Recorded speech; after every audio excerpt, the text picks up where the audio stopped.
Manchester City are back in Premier League action. Yippee! Yippee! What a great time it is to be a Manchester City fan right now. Can't wait. Can't wait for this one, everybody. Aston Villa away. Really looking forward to this one. I don't know if you can pick up on the note of sarcasm that I introduced there, but don't worry, everybody. We've got the backing of the mighty supercomputer that has given Manchester City a 43.7% chance of winning this game, placing us as favourites. Favourites. Out of 10,000 simulations, the supercomputer has predicted Manchester City to go away to Aston Villa, who are undefeated in 7 games at Villa Park, and win 43.7% chance of the 10,000 games. Villa have a 30.5% chance of winning, and the draw is predicted as 25.8% chances. What is this supercomputer doing? I have no idea what I am doing. If I was the man who was controlling the supercomputer, who is the human being controlling the supercomputer and releasing this information into the public? You're destroying the reputation of the supercomputer. If I was sat there typing away, what are the chances of Manchester City beating Aston Villa? I know the very first thing I would be doing. Manchester City have a 43.7% chance of beating Aston Villa. What a stupid fucking computer, honestly. I mean, where are they getting this form from? Because, I mean, brace yourself, City fans, because this is going to get worse. So what I don't want to hear after Manchester City very likely do not beat Aston Villa. I'll be pleased with a draw, in all honesty. But the facts are that Manchester City's chances of winning this game are incredibly slim. Ignore the supercomputer completely. It's going to be an incredibly difficult game, and we've got many more games to go on before the January transfer window. So I know there's going to be City fans out there that are going to look at this game against Aston Villa and will probably draw or lose the game going off recent form. I don't see why you can't go off recent form right now, because Manchester City have won 1 in 11 matches. Out of the last 3 games that we've played, twice in those 3 games we've been leading at half-time and gone on to lose the game. Do you know the last time that happened? In the last 102 matches, that has only happened twice. It's happened twice in the last 3 games for Manchester City. You know? Unbelievable as well.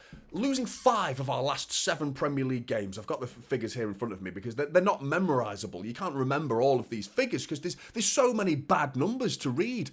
So 5 of the last 7 Premier League games lost, which is the same as the previous 67 matches combined.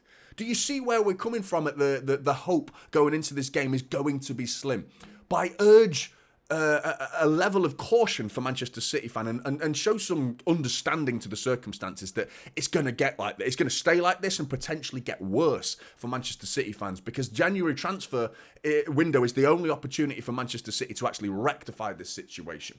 And we're not there yet. So the fact that we're not there, I know there's going to be City fans that are going to be like, right, that's it. We've drawn to Villa, or we've lost to Aston Villa. I draw the line under that game. This is the moment I'm now stating that Pep Guardiola needs to leave the football club. He needs to be given the January transfer window. There is no point in changing your stance right now until January.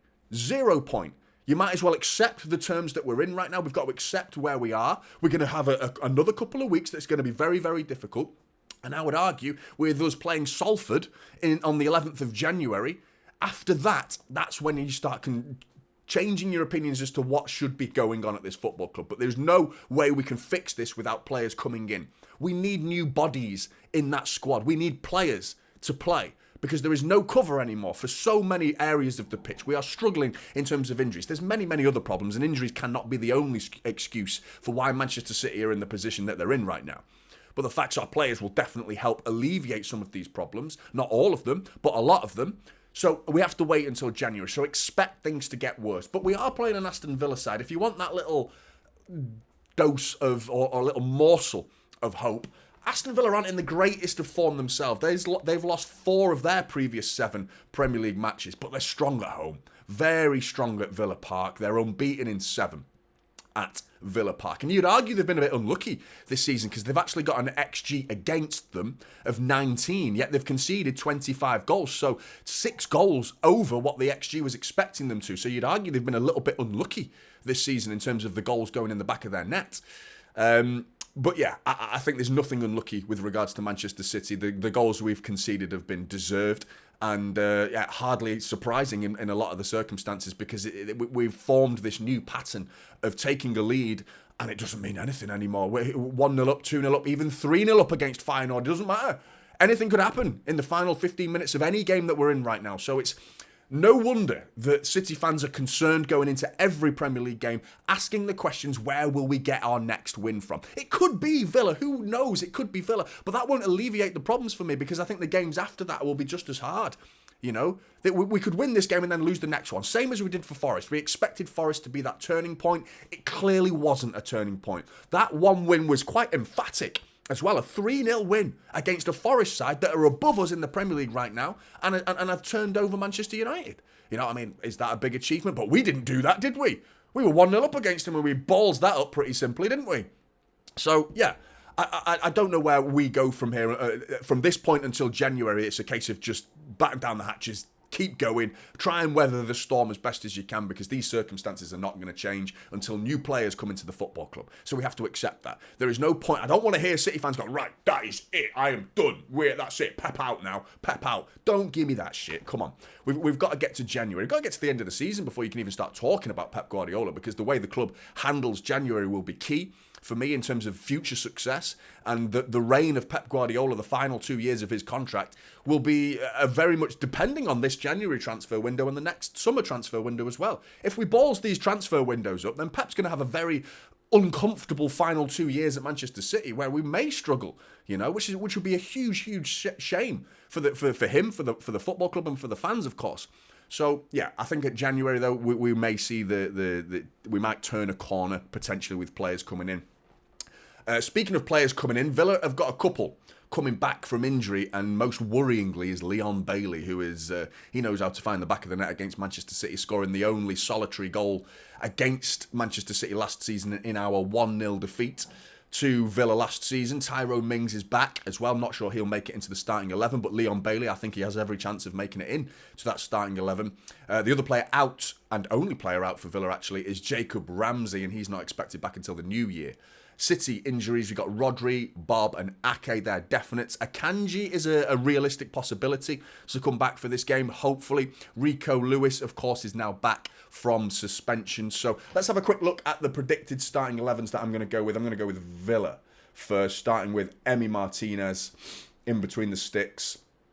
Diego Carlos and Pau Torres are forming quite a decent partnership at the back, and they've got goals in them as well. They've both scored this season, and I think they've got goals in them between the two of them. Pau Torres got off to a terrible start at Villa, but he turned it round, and he looks an absolute beast in the middle of Aston Villa's defence alongside Diego Carlos.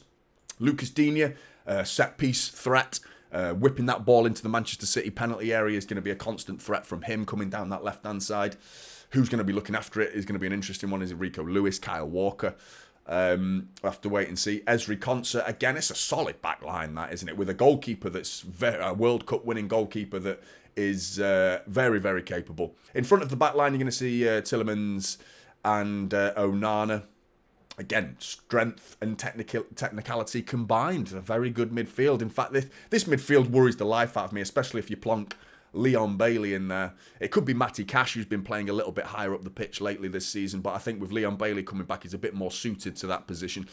Morgan Rogers, again, former Manchester City player that could well come back to haunt us as well.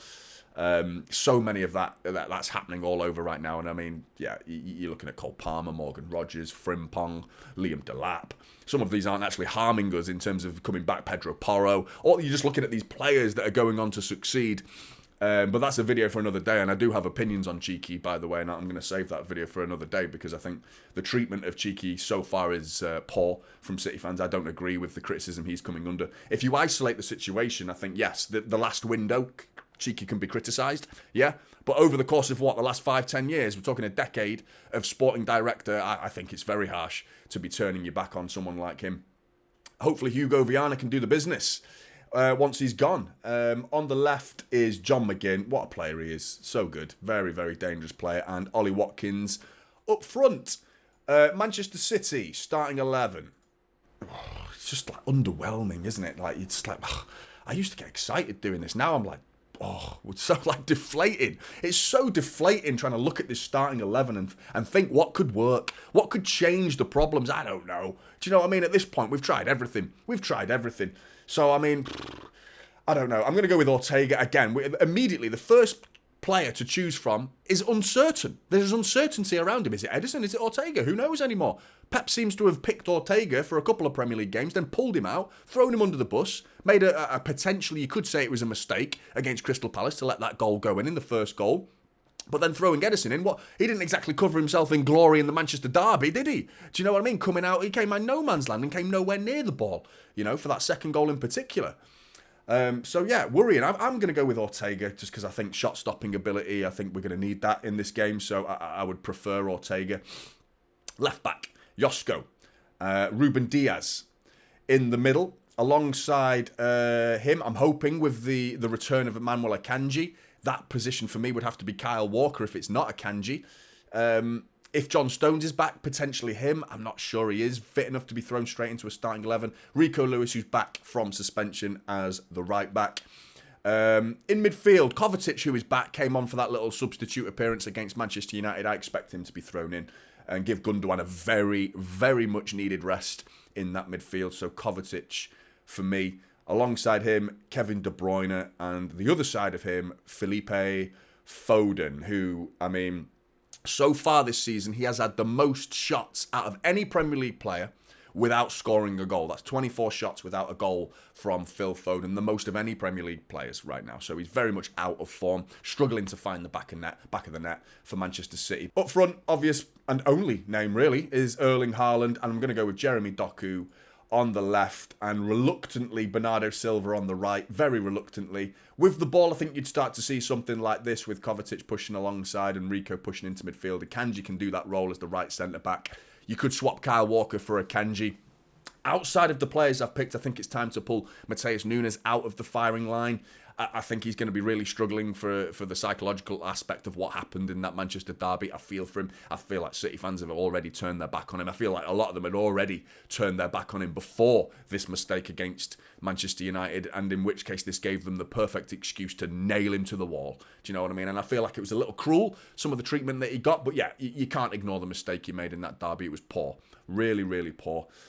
Jack Grealish in the middle, people will cry out for that, I'm sure, but I mean, for me, Jack Grealish played well against Nottingham Forest in the midfield, but then he didn't play against Crystal Palace, which I was bemused as to why Pep Guardiola chose to do that, but then he did play him against Juventus, and that didn't work. It didn't work at all. So like I said, Pep has tried a lot of the things people are crying out for, So it's going to be interesting to see what we do, but I mean, in terms of the supercomputer, where do we go with this supercomputer, man? What is the point in this supercomputer? Because I'm going to go with a 2-2. But I mean, that's to me sounds a reasonable possibility. I think we could get a 2-2 draw out of this game, and that's being hopeful. That's being hopeful. So I'm going to stick with 2-2. But what do you predict? Are you with the supercomputer on this one, or are you against the supercomputer? The information that this supercomputer has been given is clearly ignoring it. Clearly. Stupid computer. That's what it is. I am doing a watch long as well. This is a 12:30 kickoff on Saturday, so come and join me for the watch long. What a game this is, potentially for Manchester City to get some sort of excitement for the fans. Something for the City fans to shout about. Yes, we've won a game. Do you know what I mean? That is the sentence I think most City fans want to say at the end of this game. We've won a game. Do you know what I mean? We've bloody won. What a nice feeling that would be. Because the next game would then be Christmas Day with 3 points. That would be nice, even though it's not going to mean much in the long run. 3 points on Christmas Day would be very nice to take into the Boxing Day match against Everton. Get your predictions in the comments below. Let us know your thoughts as well. Like and subscribe to Typical City, and I'll see you in the next one. This is Typical City now.